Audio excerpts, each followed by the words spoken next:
Open up which will be here and which one? I'd actually, the three of them. Yes. So with here. Hey, you came. And then when it comes to the time.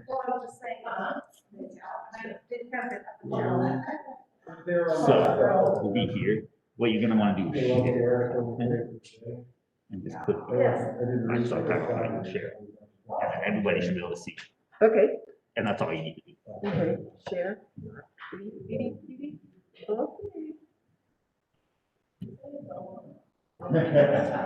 theory, that's how.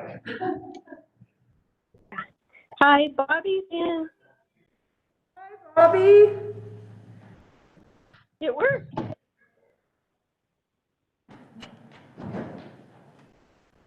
Can you hear me?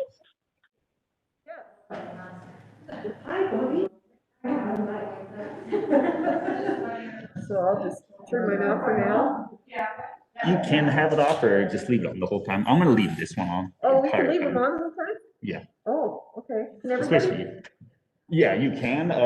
It is recommended to turn it off for the people not at the table though. Just in case you're People making not noises. at the table. Yeah. This is control here.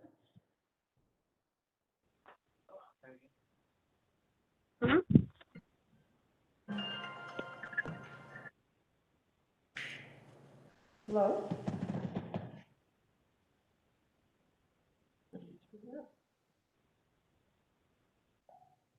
What do you mean, try again? I'm calling you Bobby, I didn't mean to. Yeah. We're just waiting on Russell and John. We still before.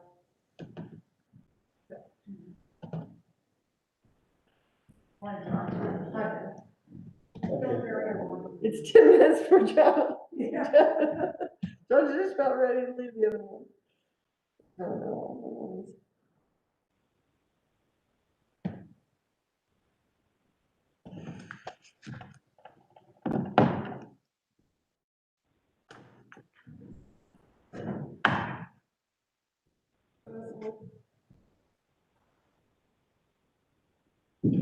You're over here. I just. So before you guys talk, since you just ensure that it, I guess, just in case. Perfect. That's it.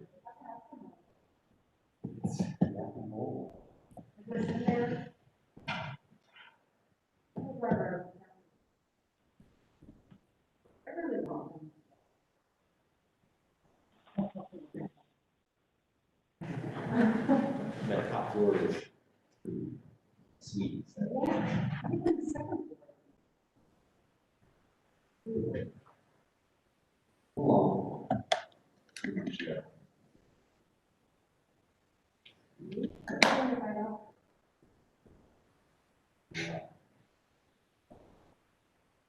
I don't want to be on camera. I hate It's focusing on me. It's really, yeah, you're big time. It's following their voice. It should pick up your voice and then go to you.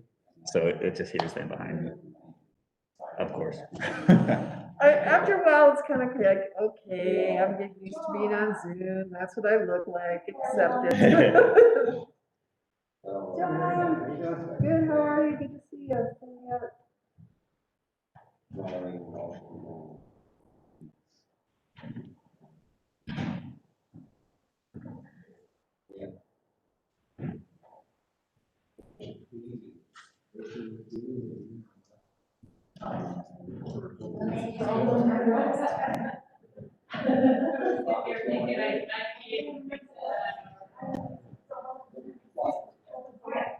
I can't hold everybody else.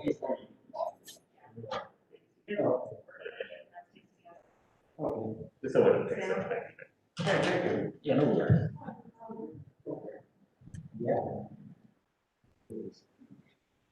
Well, good evening, ladies and gentlemen. Welcome to our March 2nd Historic Preservation Commission meeting. And Mary, would you calling to order here, would you call the roll? Steve Henning, Here. Mitzi Rosillian. Here. Russell O'Leary, Here. Jennifer Peterson. Here. Bobby Stauffer, Here. John Weitzel. Here. Thank you. I would like to make a motion that we move, item E, the reconsideration of demolition of UCLA 56 Mercer Street to, head of the Mineral business. And, do I hear a second on that motion? I'll second. Thank you. All those in favor say aye. Aye. Ayes have it. Aye. Thank you. All right, the reading and approval of our meeting are January 5th, 2020 minutes and October 8th, 2021 minutes are not quite ready yet. But any visitations or changes, additions, or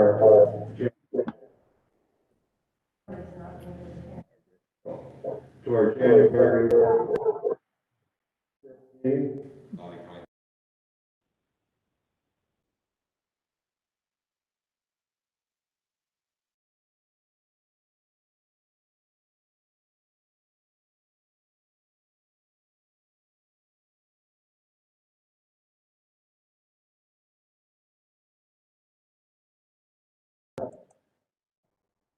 Been moved and seconded to approve the January 5th, 2021. All those in favor say aye. Aye. Aye. Bobby? Can you turn her on so we can hear? It's, Oh, sure. Can she vote? she's muted, so she might not know All right then, thank you. Now we have public comment on any items on the agenda. Any folks from the public who would like to come forward and make any comments on tonight's agenda, please come forward and state your name. Hmm. Thank you, Bobby. Mary, you have something there for me? I have 4 letters that were submitted that I would like to read. They're short. Very well. Okay, the first letter is from Veronica Walker, Butte, Montana. To whom it may concern, my name is Veronica Ronnie Walker. I was born and raised in Butte, Montana. I have always been proud to call Butte my home. I have been an employee of Stacks Inc. for approximately 14 years. I can honestly say Ed and Brian Stack are very hard workers who take pride in what they do. I have never worked for someone who has cared more about their employees and employee families as much as they do. Since my employment with them, I have watched their business grow. With that growth, they have invested in employing more staff and improving their current facility. Stacks have always been willing to invest in Butte and make it a better place. While I have a lot of respect for Butte history, I am also concerned about Butte's future.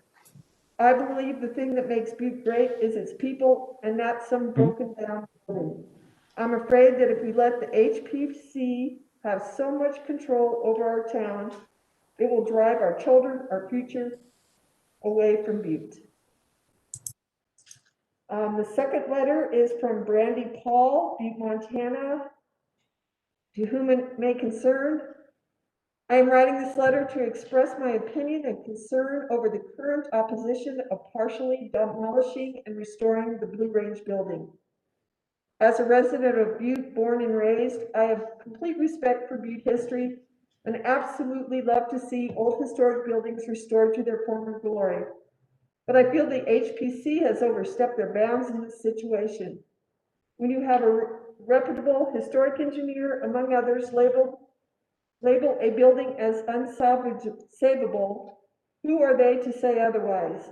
I feel their arguments have been made with ignorance as to my current knowledge, None of them have been inside the building to really evaluate and comprehend its current condition.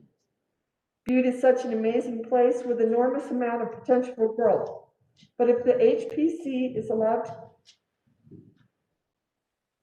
to continue,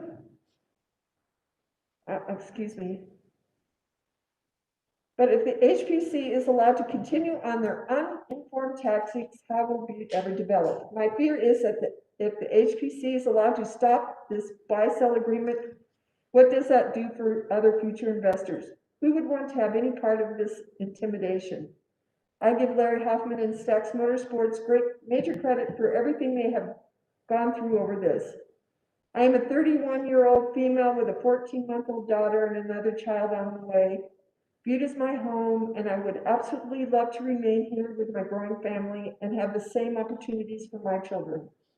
I do have major concerns with Butte's future, and even have the idea of shutting down a very respectable business from growing is very discouraging to me. Butte history is very special, and I've always enjoyed learning about it. But to be completely honest, I did not know what the Butte building was until all happened. Maybe that is ignorance on my part, but from my own inquiries of fellow residents of all ages, I have received this. I'm not saying that doesn't make the building what it is, but maybe it is not as historically significant to Butte as it is being argued as.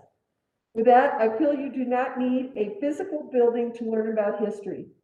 I now know what that building was, and even if it is partially gone, it's not like history goes away. Learn about it and teach about it. That is what Butte history is all about. I think the real plan for this building is being overshadowed by ill feelings. Why not sacrifice a small part of the building to save the majority? I feel that is a win for both an investor and a historian. The building and surrounding property will be cleaned up, a growing business will be able to continue to invest in Butte, and there will still be a piece of historical property to acknowledge. That is the best compromise you can get, and I feel that should be the focus. Sincerely, Brandy Paul.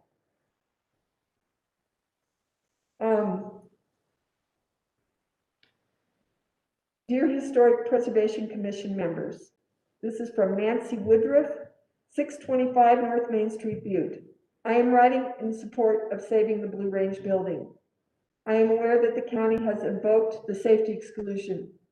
Please don't let this be used as an in-run around the historic preservation process. The Blue Range building has stood for more than 120 years, and it strains the mind to think that it could not stand for another 45 days. That would be a high degree of imminent danger indeed. If the building is so extremely dangerous, why are people still permitted to enter it? Why has the county not blocked off the sidewalk to protect the public? I believe the lack of these actions demonstrates that no one believes the level of danger to be extreme. All parties seem to agree on the historic significance of this building. There is a qualified, serious buyer with money in hand who wants to restore the building and open a new business. Such a purchase would not preclude Stax Motorsports from using the rest of the property for their purposes. There is a viable solution on the table, given that if this building is demolished, it will defy all common sense. Thank you for your consideration. And the last letter is from Jason Silvernail, 1251 Caledonia, Butte. BSB Historic Preservation Commission. Once again, the consideration for demolition of 56 East Mercury is before you. We have three separate parties who are looking for different things from 56 East Mercury. One, Larry Hoffman, who is looking to relinquish ownership and liability of the existing structure being considered for demolition. Two, Stax Motorsports, who is looking for a nearby location to add additional storage for their business inventory. And three, Peggy Guccione, who is willing to stabilize and rehabilitate the historic cribs portion of the 56 East Mercury complex into a hostel. I truly believe there is a solution out there that allows all three parties to get what they want out of their property. If subdivision of the property is considered, not only does Stax Motors remove their liability of what portion is considered to be dangerous, but they create goodwill rather than resentment in the community. Miss Guccione has the financial means and background to effectively bring the historically significant portion of the building back to life, while also creating new tax revenue and business in Uptown Butte. Whatever resolution is reached, Mr. Hoffman is relieved of his ownership and liability. I urge Stax Mourners and Larry Hoffman to seriously consider what Peg Guccione brings to the table, rather than to simply move forward with current plans of destruction. And that ends the emails and letters received for the public comment section. Thank you, Mary. Is anyone else in the audience want to speak anything out of the agenda? Hearing none, we'll close the public comment portion. Now we'll get into our new and old. Yes, Mary. There's someone on the WebEx.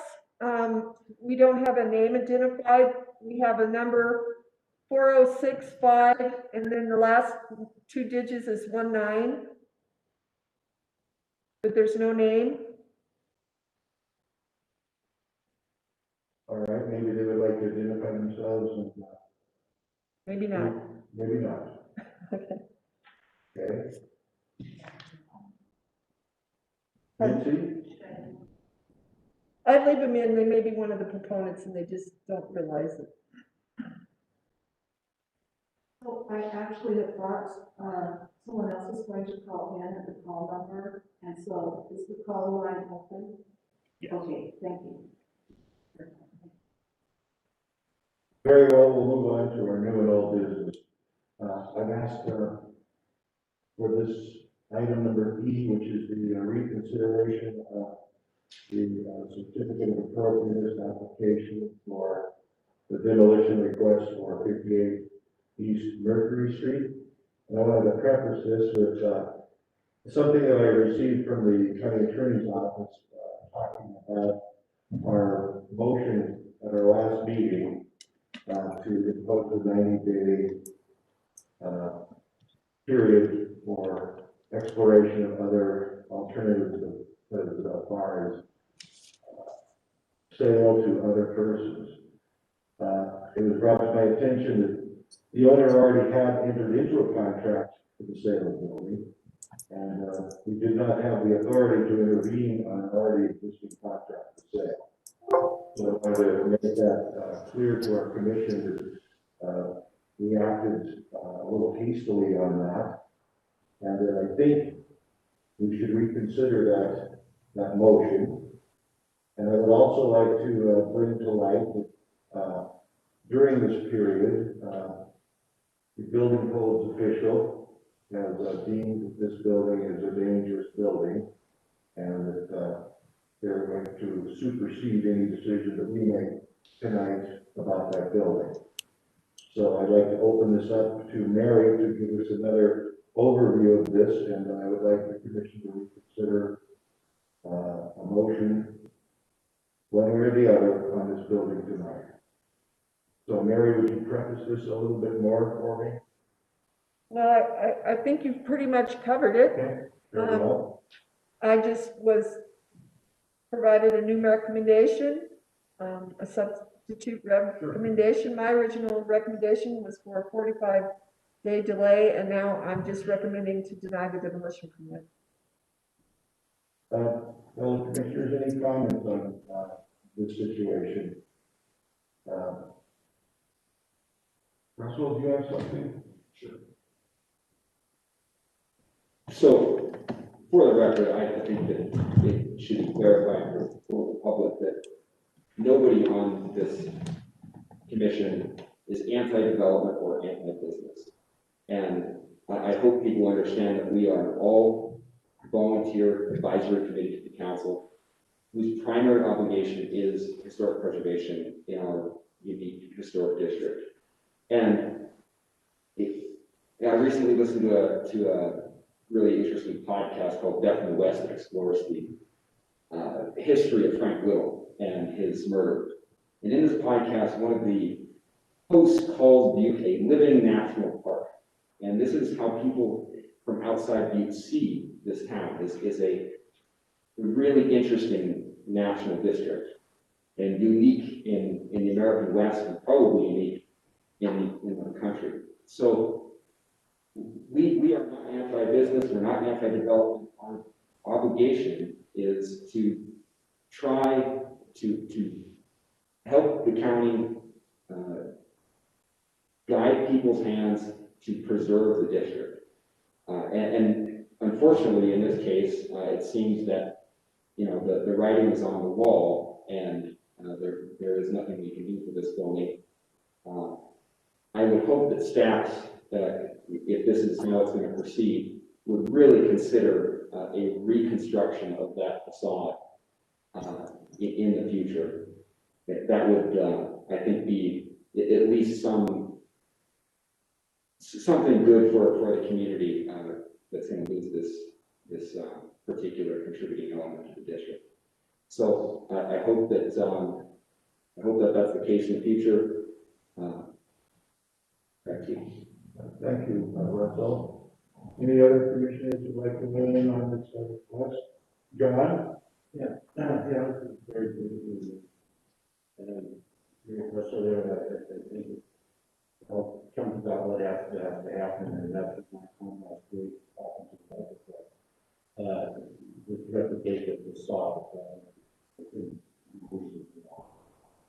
But just in short, one of the things that is kind of disappointed with over the years, watching some of the stuff that goes on in town, are not quite bigger than this, what do you call it, demolition by neglect. And over the years, we've got several buildings that were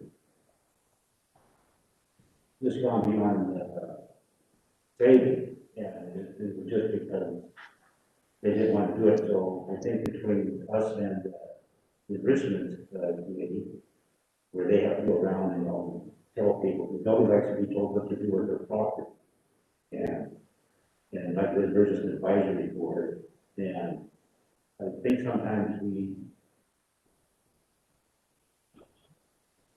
not shoot ourselves in the foot, but just ensure that we got, nobody's gonna tell me what to do with my property, so if you down to the zoning board, then the next thing you know, you got neighbors next door to that.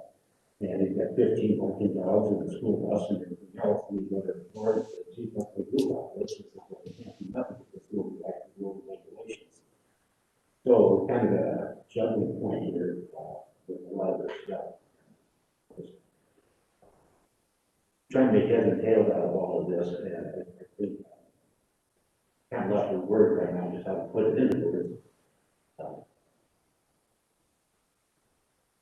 Where we draw the line on regulation, what the government can do, what the government can't do.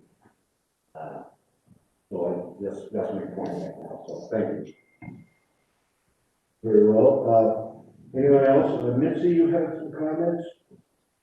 Yes, thank you, Chairman. Excuse me.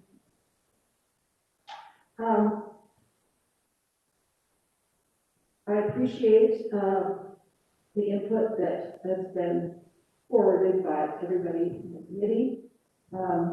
However, some of it I would dispute, or some of it I would not agree with, but it is not up to the HPC at this point to make a ruling based on any of those points.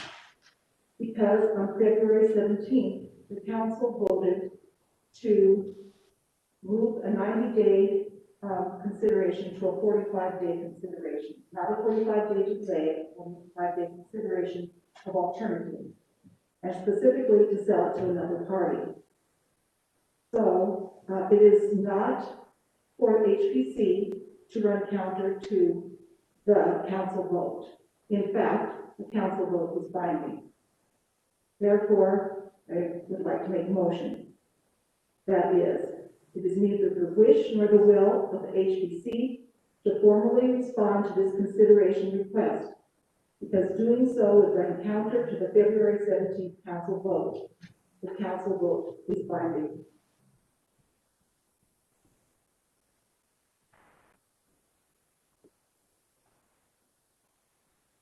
Do I hear a second on that motion? Do I hear a second on that motion? That motion is not, there is a motion on that, that failed. Well, ladies and gentlemen, we have a public safety exclusion being levied against this building. And that will be before the council tomorrow night. And I would remind everyone that we cannot, as an HPC or whatever, decide who a owner should sell their building to. I want to make that perfectly clear that that's beyond the scope of what we can do as an HPC commission. And it's unfortunate that these dilapidated buildings that have historic character have become accomplices to all of us, and the decisions that we have to make are not easy. And I would trust that people of Butte understand that we are not here as Russell so eloquently put it, that we're not here to detract from businesses or things like that. But we also are trying to promote, and it's part of our mission, conscientious restoration and preservation of our district and of our historic buildings. Mary's outlined the historic value of this building, and we've also heard and have privy to a structural engineer's evaluation of the building. And there's two things that we're considering: the safety and the ability of a private person to restore and replace a building that was designed in a very poor way to begin with. So, we need to make a decision tonight. And in fact, any decision that we make tonight would be really kind of mute, or moot, if you will, because of this public safety exclusion that is being brought before the council tomorrow night. So, we can go one way or the other on this item. We can propose that we allow the demolition of any provisions or attachments, or we can deny the application and move forward from that, which actually could be brought before the council as an objection to our decision. But like I say, I think we're beyond that now because of the fact that this other exclusion has been done. So, is there any other discussion on this topic? Russell? Being that the writing is on the wall and the county has already enacted the safety exclusion to the historic preservation ordinance, I would like to make a motion to approve the demolition permit with the stipulation that any future development has design review by the HPC. Do I hear a second to Russell's motion? I'll second that motion. So it's been moved and seconded to approve the demolition request with the condition that any future development on that site will be brought before the commission for review. Russell?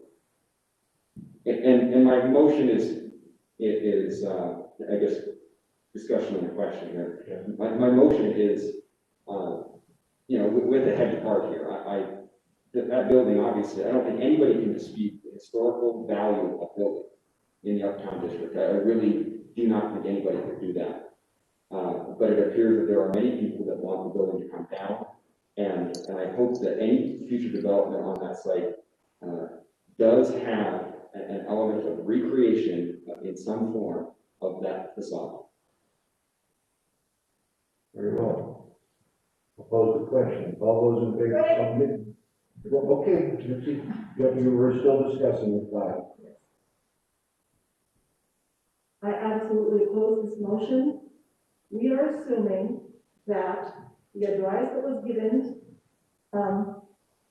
to this Historic Preservation Commission regarding the safety exclusion by the county attorney is the final word.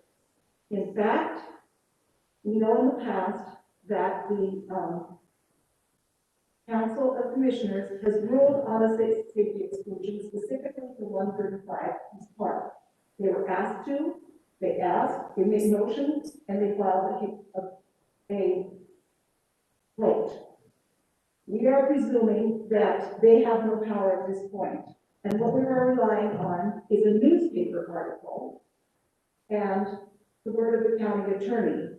This is, as I heard someone say, going to be a tussle or not between the legislative branch and the executive branch of Butte-Silver. We should not anticipate what the answer is going to be. I absolutely am opposed to this motion. John, would you like to chime in?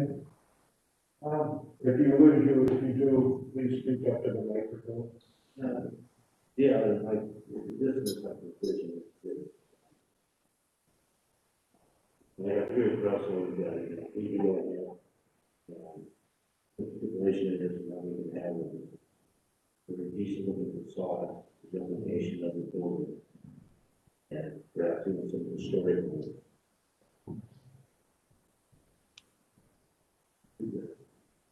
Clarity to the building.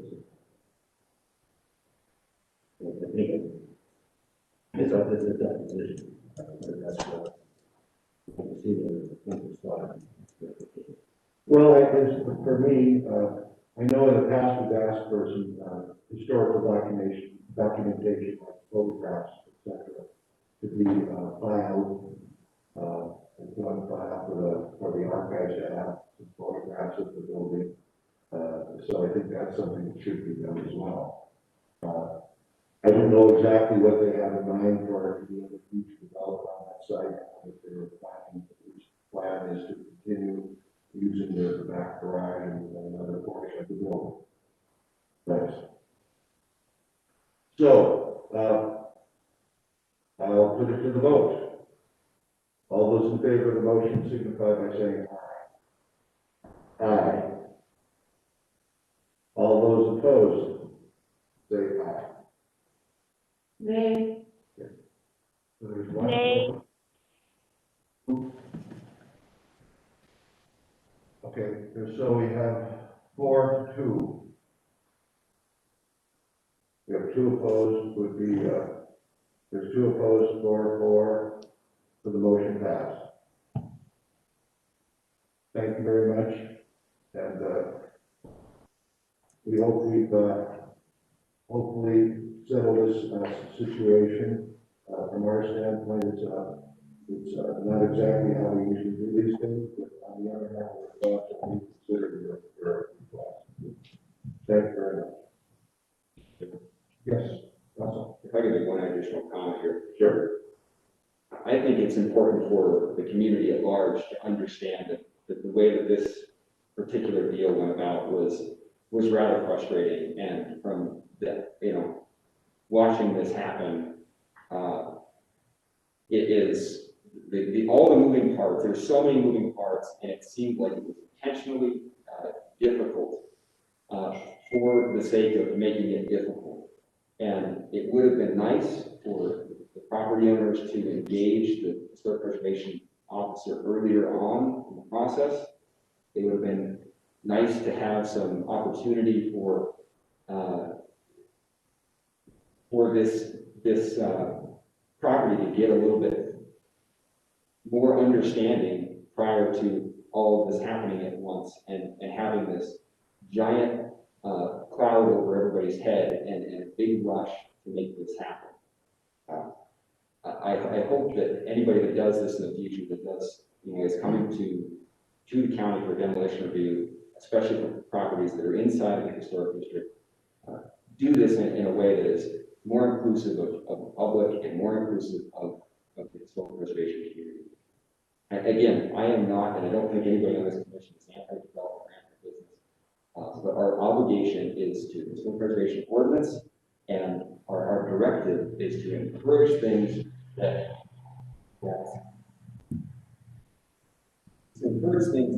preserve the district, that make the district attractive going forward. So I really hope that that's the case going forward.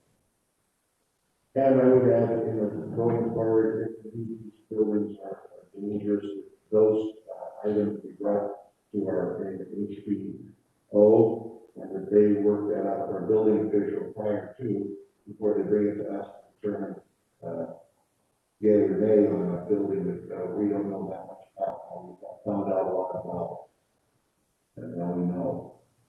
So, thank you. We'll move on to our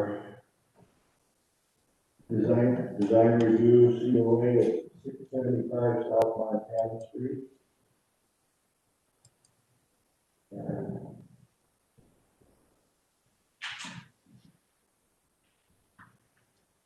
All right. Is this the best I can do? Yeah, okay, so, we're gonna start off with this is design review project, Anthony? Yeah, Anthony is here. Anthony is the owner of Copper City Strength and Conditioning, and he has gone to the URA for funds to assist with, new signage or rehabilitation of existing sign at his building at 675 South Montana Street. Here's the big locational map, shows the 675 South Montana right here. Here's the interstate. Here's the site map. This building is near the corner of Aluminum and Montana. It is a non-contributing property in the landmark district because it was built in 1938, which is 4 years after the end of the district's period of significance. And so you can see, here's the existing sign right here, and it is not the same sign that was on the building in this photo down at the bottom, which was in 1959. I'm running the cursor on. So I'm not really sure when this sign was put up, probably in the 60s. What they're proposing to do is to take off the top rotating part. They'll put new facing on the main part of the sign on both sides and relight the neon, but it won't be neon, it'll be lead strips. And here's the design here that you can see with their logo. And my recommendation is to approve this project. Thank you, Mary. Any other comments about the sign redesign? John, let's speak up into that mic. Yeah, I'd like to, sign with it, one of the things I would like to see changed on it, just for the, is we go to a dark, to like a black or a colored background with the letters to be, you know, illuminated white. It's just a much better looking sign. You know, I think if you go back to the original picture, if you look at the original sign, you can see that they themselves had a dark background with the neon letters, and the neon letters themselves light up, which makes the visibility and readability so much better. But other than that, everything else looks really great on it. The letters are very readable. The background, they just, you know, remove the white backgrounds. You go with the black or the translucent blue background or something like that, so the letters remain white. And I think you'd be really impressed with it itself when you're coming up the street and see how much clarity there is reading the sign like that, because that way you don't have all the layers coming from the sign itself. I did the sign for the triple S down there 2 years ago, and I was talking about those guys thought they were very skeptical about it, and once they saw the black background with the white letters on, how they could see it from the interstate, they were really satisfied with it. So, other than that, that's about the only thing I know. Mary, you have something to say? I just wanted to say that the project proponent is here, and if you had anything you'd like to come up and say to the HPC, you're welcome. If you don't want to say anything, that's fine too. And if you just want to press the button so the red light comes on and say your name and address. My name's Anthony Fields.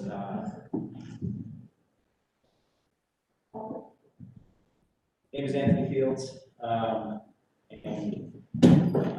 property address is 675 South 10th Street.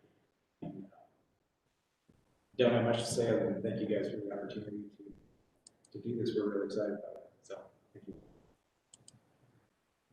Thank you, sir. Any other comments from the commission? How do you feel about the suggestion from our resident flag maker about the dark background of the lighter letters over there? Does that seem like something you could bring back to your sign designer? I could, for sure. Okay.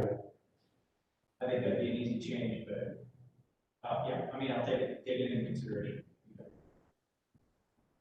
John, do you have your microphone on? Would you like to, do you want to make a motion to that effect? Yeah, we just made a motion on the darker background with the white letters. All right. That'd be about it, yeah.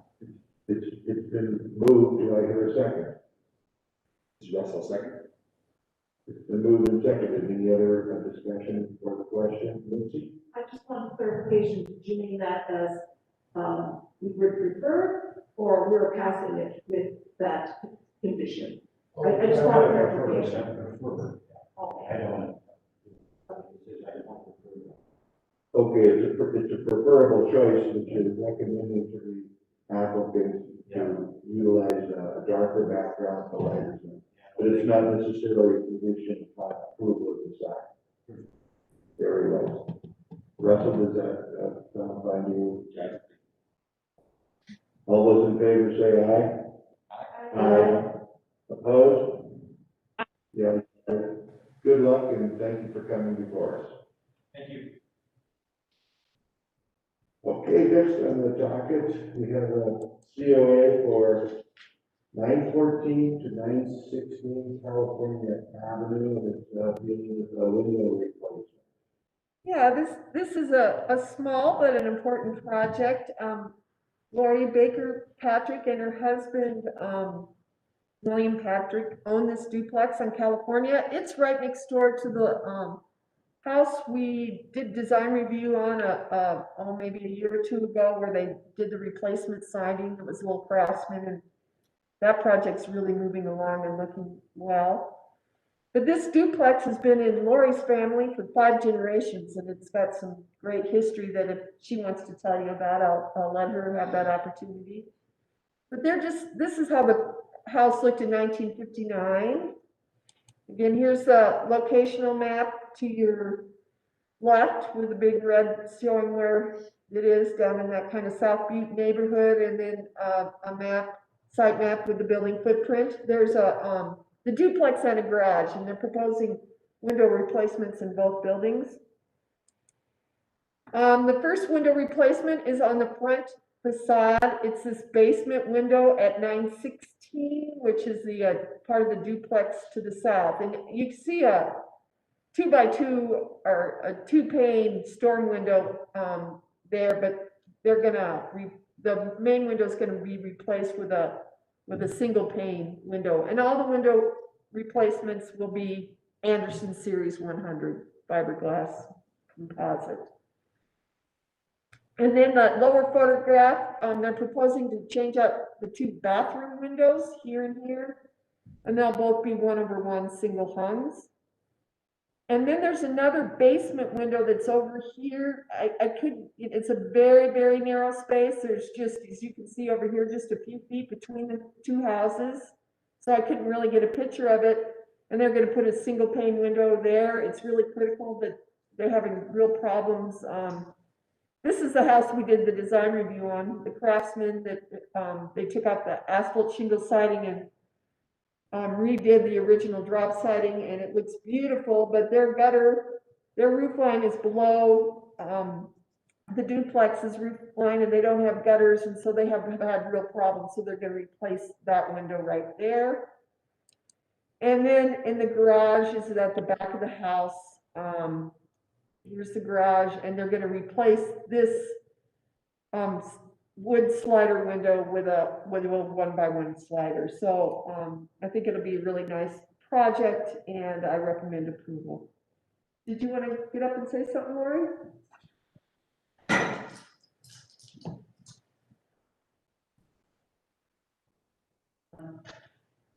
Thank you, Mr. Chair. Thank you, Mary, and the commission. My husband and I, this has been in my family, as Mary said, for 5 generations. She provided me with some information on this, which I thought was pretty neat, but my great-grandfather's father is the original owner of this, and his name was Patrick McEntee.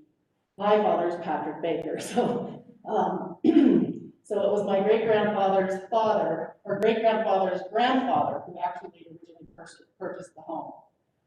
It was moved in the early 1900s to this location on Maryland Street Avenue. It's an avenue too. It's a wider avenue, a block over from us. And it was in either early spring or late fall, and so it was before the streets were paved over there, and it was moved by horses. And so it had to sit on Maryland Avenue until the streets were dry enough for it to move into this spot. Also, other things that have happened in this home is 5th generation grandfather and my great-grandfather's father and his brother were moonshiners, and they were building a basement, sub-basement underneath of the back garage. And my 5th generation grandfather and 2 sons expired along with the fire chief. He had a gas mask on, but as he was coming out of the hole, he expired in that accident. So, lot of history. My family still owns a lot of the properties around this home, both on Maryland and California Avenue. But my husband and I want to restore it as best we can to the historic value that it has. The eaves and the fascia are coming off of it, so it's costing us money. As you all know how much these things cost. So that is our goal, is to get the doors and windows and eventually have the outside painted. That's right. Thank you. Thank you for your consideration. I have a question. Are the windows going to be, are these Anderson windows, are they pre-finished? And if they are, what color were you going to select for them? White. They're going to be white. And the fenestration of the windows themselves will mimic the historic windows that were originally in the building. Is that correct? Yes. Yes. Schultes will be doing the work for us, and they work a lot with the historic. Very well, thank you. Any other questions for Ms. Baker? Hearing none, I would entertain a motion to approve the COA at 914-962 California Avenue. I'll make a motion to approve this COA as. Do I hear a second? I'll second it. Been moved and seconded. Any discussion on the question? Hearing none, all those in favor signify by saying aye. Aye. Opposed? Aye. Let me clarify that. Bobby, are you opposed? No, I support this project. Thank you. If there's a slight delay. Okay. Okay. Well, thank you very much, and Ms. Baker, good luck on your project, and we'd love to see it when it's done. Thank you. Okay, Mary, we've got our next one up, which is the 22 West Damon Street, a demo request up there, and could you give us a brief outline on this project? The property owner wants to demolish this little house. It's at the corner of West Daly and Montana, or the Montana bypass. Here's how it looked in 1959. I think it looked, I don't have the historic property record form, but it probably looked a lot like this when it was inventoried in the early 1980s and determined contributing. Here's the locational map. You can see it's up in Walkerville, and here's the site map down below. They want to demolish the house along with this huge mobile home that's a modern thing that I've already signed off on the demolition permit. As you know, the property owner had the house open for us, on Friday, I think it was the 17th or 19th. It was a very cold day. It was very difficult to get inside this house because it's so full of trash and garbage, but he said that it does not have a foundation. It's on timber seals. Several of the interior walls are buckling so that the doors don't open. And it has been modified since the 1984 inventory. The front facade, the lower story was stuccoed, and that casement window put in its place, and the window at the front porch. There's a historic cottage window there, and now that's gone. So I felt, based on the condition of the house combined with the continued loss of historic integrity, that we should approve this demolition permit. And aren't you recommending a condition for approval that we would review anything that's going to be in its place? Yeah, you can do that. Yes, I Well, think I that's did what you're that. Yes, recommending. and we should do that. The property owner, I think, has no plans to build on this property, but I think we do, we should, I put that in the, apologize, I forgot, and I think we No, should that's fine. include that No, in that's the. fine. Let's do that. Do I hear a motion in that vein from the commission? I'll make a motion to approve this demolition COA as presented to us with the condition of design review on the future construction. Do I have a second? I'll second it. It's been moved and seconded on the COA at 22 West Daly Street. Any other discussion or the question? Hearing none, all those in favor signify by saying aye. Aye. Thank you, Bobby. All right, the motion carries. And Godspeed was doing a really good search together. Okay, Okay, another demolition. another demo request, 1134 Utah Avenue, right down there. Right by, it's right off of Front Street, right behind the thrift place Super Stops, and the Super Stop thriftways are owned by the Shooties, and Louis Shooty is here tonight. He's the project proponent.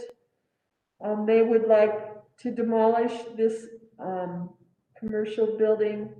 It's actually a commercial building and a residence originally, and make this into a parking lot for their Super Stop, expand their parking lot.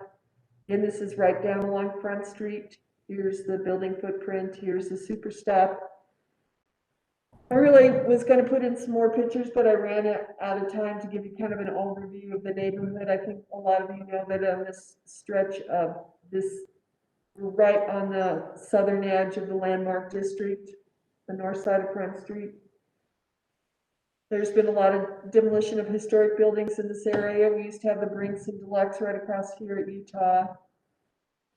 And you know, I guess I started thinking of this building as kind of a little isolated feature down along Front Street. It really was quite spectacular. Here's its 1959 photo, and pretty much in its original condition. You can see that the house is brick. At that time, they probably had done some remodeling on the storefront, and they covered this transom windows, but it hadn't been remodeled much. You have this beautiful little Queen Anne stained glass window.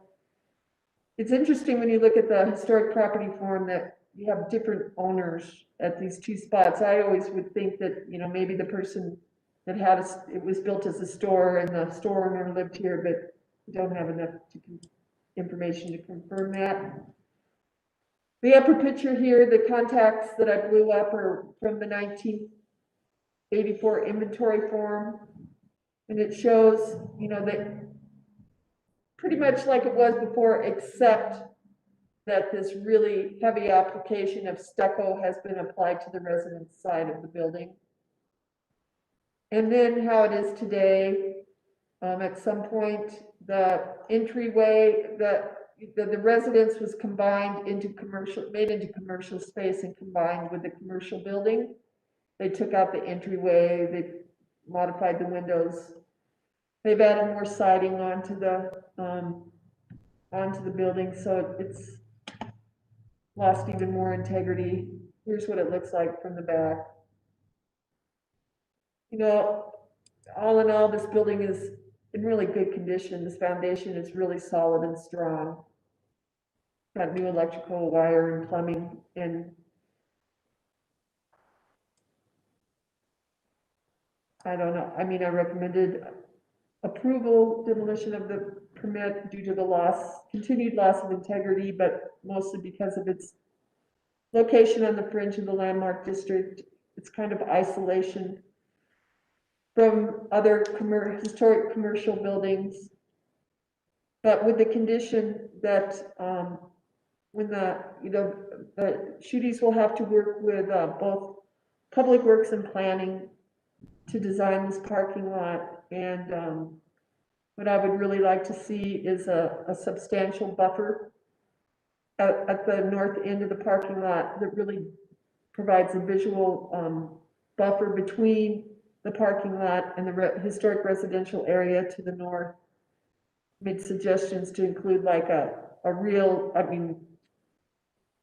modern metal fence that replicates a historic wrought iron fencing, maybe some light posts, some landscaping. So that's my recommendation. Thank you, Mary. My comment is, you know, we just got through, it's been a couple of years now, that little corner enhancement of the vacant parking lot there at the corner. We put a brand new sign that says this is the entrance to one of the entrances into the historic district. And I think that trend is a good trend to start as far as how people approach our town.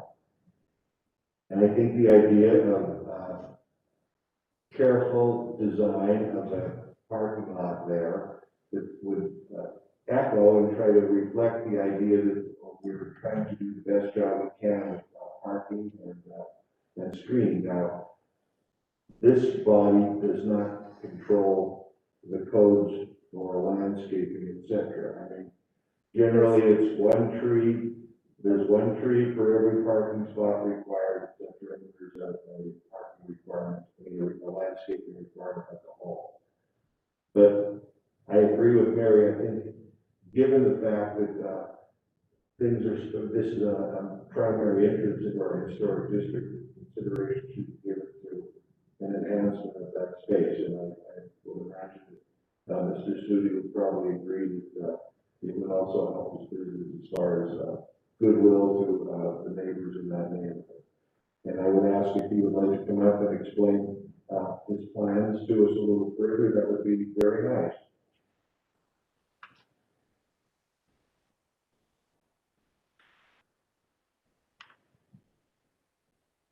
Thank you, Council, for taking the moment and considering this demolishing of the store building for me. I'm sorry, I'm a little nervous. I've done this once before when we did construction on Continental.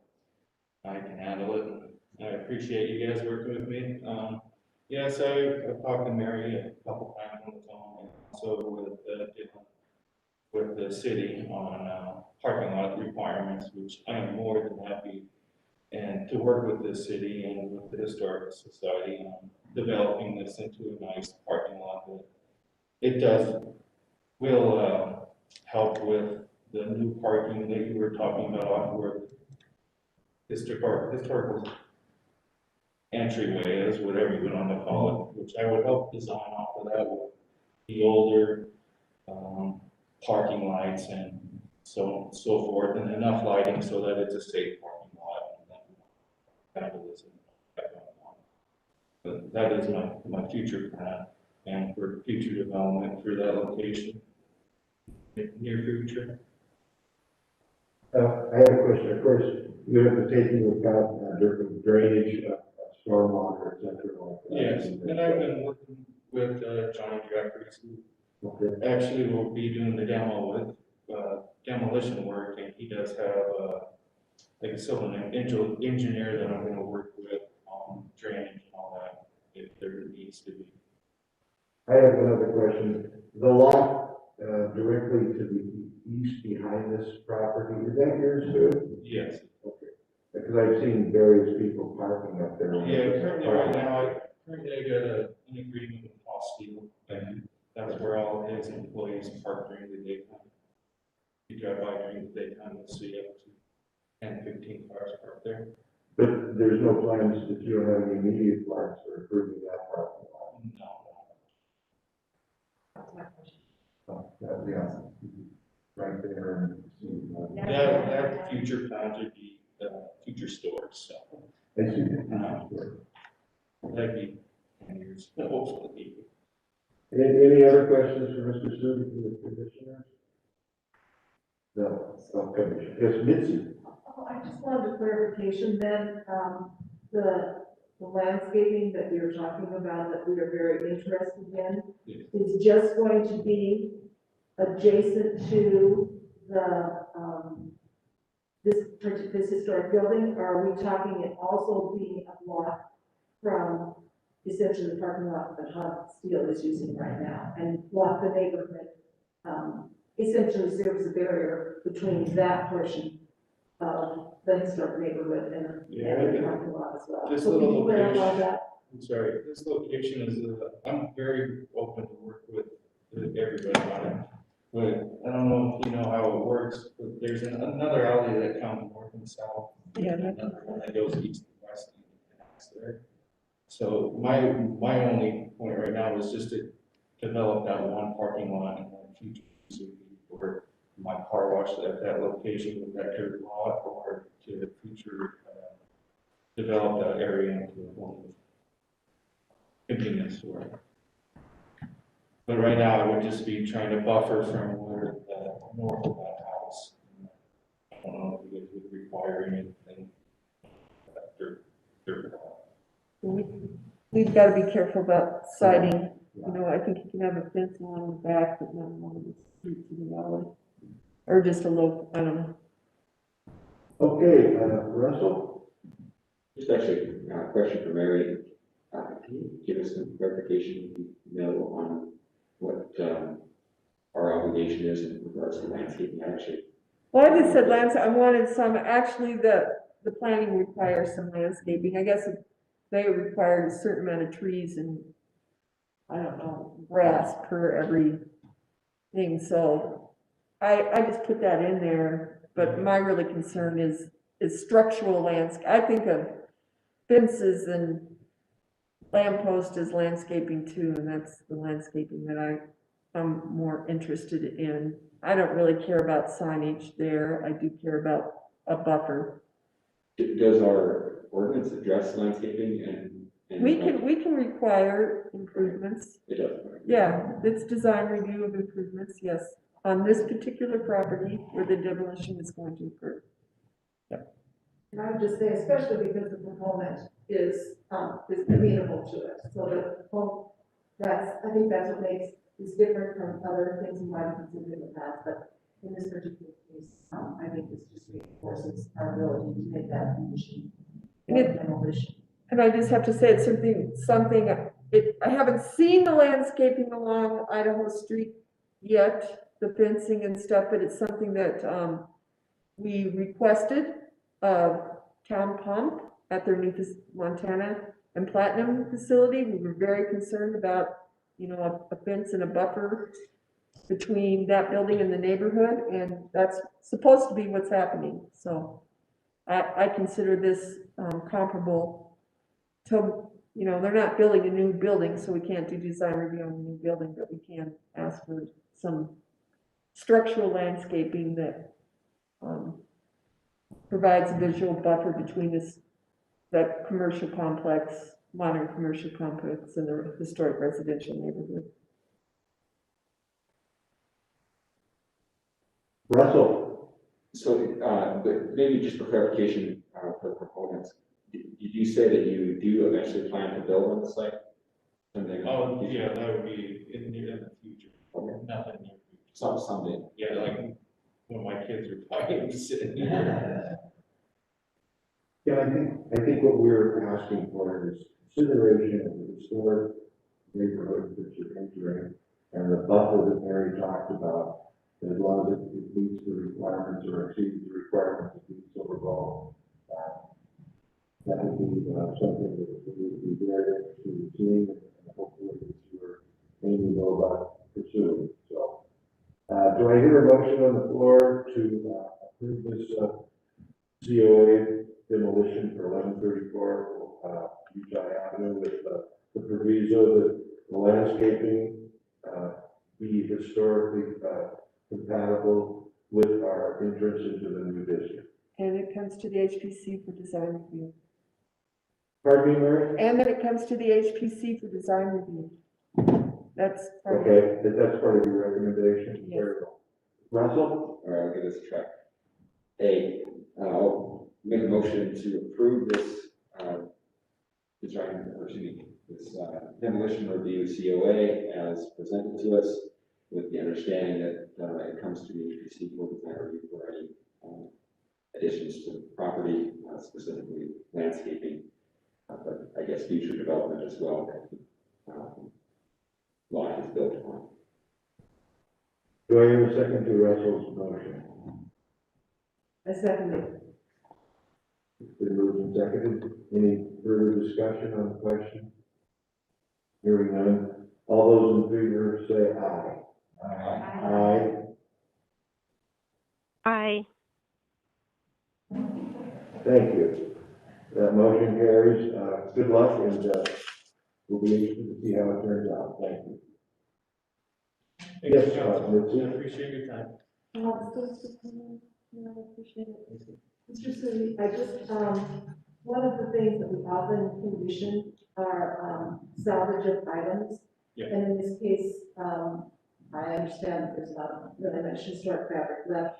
However, part of that is, a kind of a desire to keep stuff out of the landfill. And so, especially with the hot water heater and the new furnace in there, it seems like that is something that Yes, we would not, it's not part of our ask, but I think it would just be something that I personally would like to see released by you or. Oh, or no, another certainly. party. If it has a dollar value, I'm gonna try and I'm not gonna tear it down with the excavator. That's for sure. So it'll be an empty shell. And if there is any, metal or any of that, the historical society would like. One willing to work with Jeffrey contracting and have them save that for you guys. Any other materials that there might be. I don't think there's anything, but I think if you cannot sell, the restore would be very interested in. Have to sell this one, so I have to talk to them.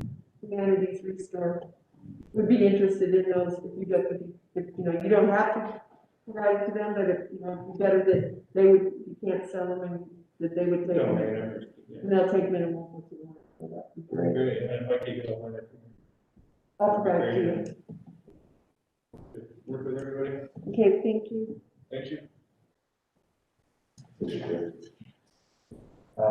Russell? And I will second that thought process, especially with the price of lumber as it is at the moment.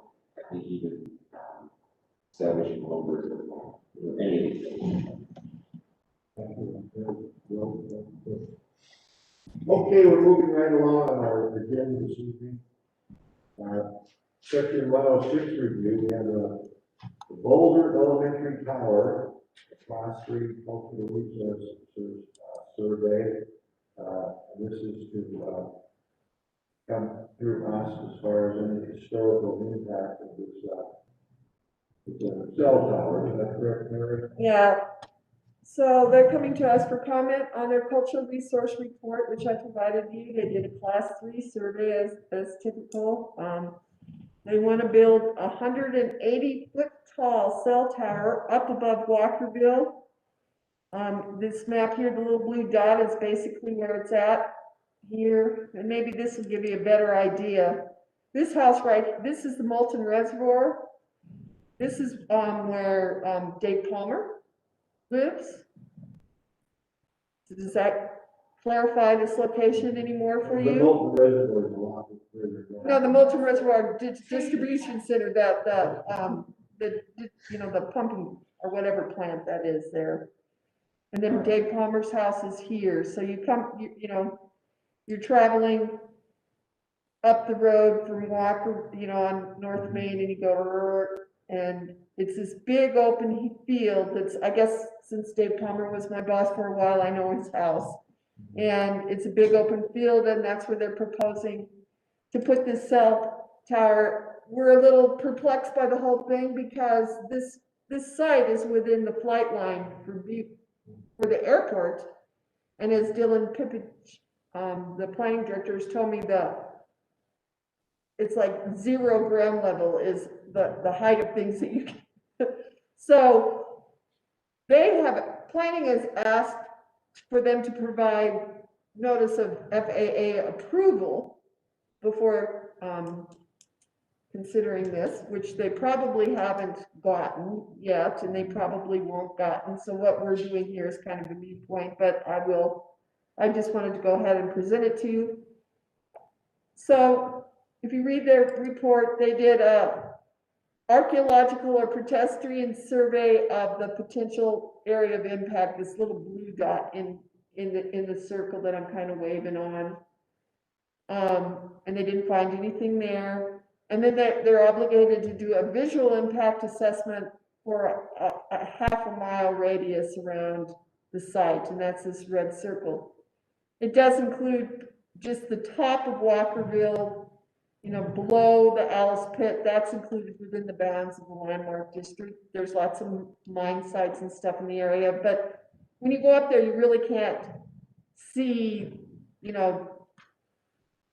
that part of Walkerville, you can't see it from up there. It's too far down. But what you can see is this building right here. And this is obviously a building that's over 50 years old. It's right here on this map. It's down the hill just a little bit. It faces away from the cell tower site, but I get a little frustrated when they do these cell towers because they just do a literature shirts. They come out, do a little survey, and they say there's no historic properties. Well, there's a potential historic property right there. They just didn't evaluate it. And if you look, I don't know if you can see on here, right here, where I'm waving, that's where the cell tower would be located. So it would be standing 180 feet tall, and it would clearly be visible from this. So I think there would be a visual impact. So I would just like to just say to them that we believe that they haven't considered the potential impact, the potential that this building may be a historic property and the potential impact on it. Was there ever an impact statement about the molten water treatment plant up there? That's sort of improved as well. Well, it all depends on what, this is a federal undertaking. It's FAA, so that's it. I don't know what Molten, if there was any federal involvement in that, and if there wasn't any federal involvement, there would have been no section 106, but there's federal involvement here, and so they're required. I just like to note that to them. Again, I have a feeling that they're not going to be able to put a 180-foot tall communication tower on this site because of the flight concerns for the planes that fly overhead. So it's not like we're going to be impeding a cell tower development because it's probably, I shouldn't say this, but it's probably already dead in the water. If they haven't even provided notice of FAA approval to the planning department. I'm a little frustrated that they send this to me and we have 30 days to comment. Mr. Chair. Russell? Mary, have we gotten any comments from the public about this? No. I think the neighbors aren't happy. I can say, I think the neighbors aren't happy. No, you know, I think there's a home up there, they're trying to sell for $2 million. I mean, there's a lot of interest in that area up there, even though it's not the edge of the head, but, I agree, this glide path, and I've got a map in my office about it. And it does stretch from North Walkerville up to the airport, and there's a certain height restriction as you drop down. I know that, at the Harrison, at the intersection of, the interstate with Harrison, I designed I think a 10-story building there, but it's under that. So, I mean, as you're dropping down, you know, there is some clearances. But like you say, that's something that's really beyond our scope. Yeah. But I do think that, at this point, I go along with your idea. We really don't have enough information on your study, and I don't think it was far enough to determine, any impact on historic properties. So we would request that they continue their search. Is that about how the rest of the commission feels about it? Nancy? I just want to clarify that what they did was according to a programmatic agreement that they have with, They don't have to FCC. FCC has a programmatic agreement for cell towers, and it says this is what you're supposed to look at. However, that does not have to limit our comment. Our comment is there's a historic building within the shed. There's potential And historic I would property. say further than that, they really kind of underestimated. They said, so, you know, from a distance, it wouldn't be significantly taller than a power pole. But if you look at their figure 3, which, for their pole location, which is not quite very good. Oh, I think it's figure 3. But anyway, it's like, it looks, that is no power pole. It does not look like a power pole from, within the blue shed. So I think that's another point as well, is that, Much more of a visual impact than a Yes. power pole. yes, there's, Visual yeah, intrusion. to claim that is really a misrepresentation of the impact that would have within the half mile view area. Yes, just to reiterate, 180 feet, translates to an 18-story building. If you're talking about 10-foot for a story. Most power poles, now even light poles, can't be more than 25 feet. You have that special, I mean, that's pretty tall. Yeah. 30 feet. 180 feet, that's pretty big. But you know, a cell tower, you've seen them all over. We did one at the country club and we made it look like a tree. And they paid us $1,200 a month. Great, great. But those are sensitively approached installations. They have made no attempt to do that, so Yeah. I think that, if you would like to word a response, we talked about that, we should have historic buildings, we feel it's that near, we would appreciate that. Okay. We have our annual grant application, to self-subsidized Mary salary. Is that correct? Pardon? The PSPR grant, the CLG? Yes. That's right. Would you like to, were we to approve that? You need to approve it, and so that I can, I didn't put it on the council agenda for this week, imagine that, but it will be on their agenda for the next time. Yeah. But I need your approval.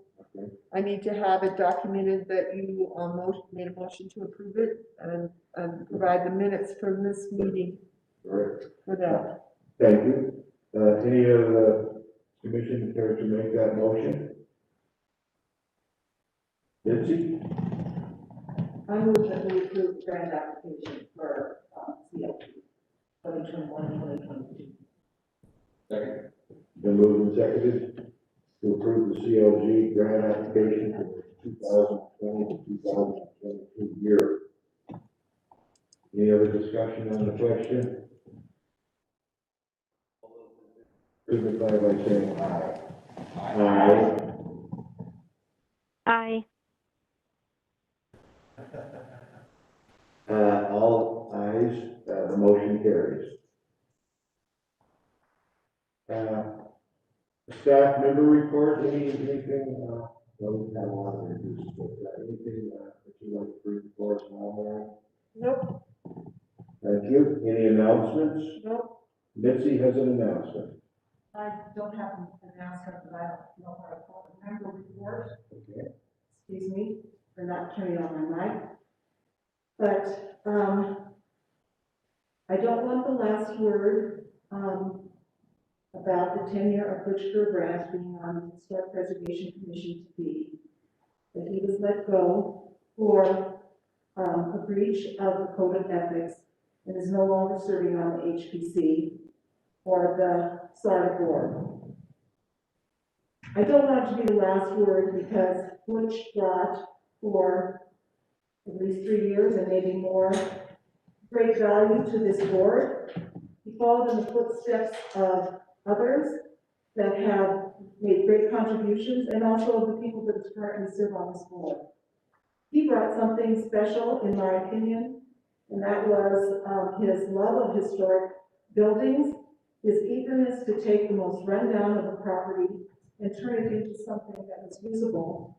And he also brought a thoughtfulness that in terms of asking that we be able to look at buildings that were proposed for demolition, to look at the interior so that we have the opportunity to see what the people were really talking about. Instead of taking their word for it, or taking their word for it, we were able to confirm for ourselves the condition of the building and the things that were available for salvage. That has value, and therefore I am happy to be able to say that what he brought is worthy of mention. Thank you very much. Thank you, Mitzi. I know Butch will be missed. And,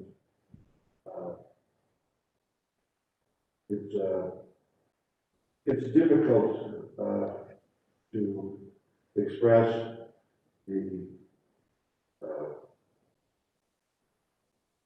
disposition of membership, et cetera, into our commission.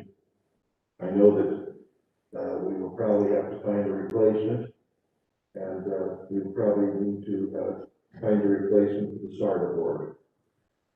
So going forward, we would like to find someone of the same spirit that Butch has in his need for renovation, restoration, and preservation, as I think we all feel that. So, anything else? Any public comment? Do you have anyone listening in or around who would like to make any comments on anything not on the agenda this evening? Hearing none, I would move or adjourn.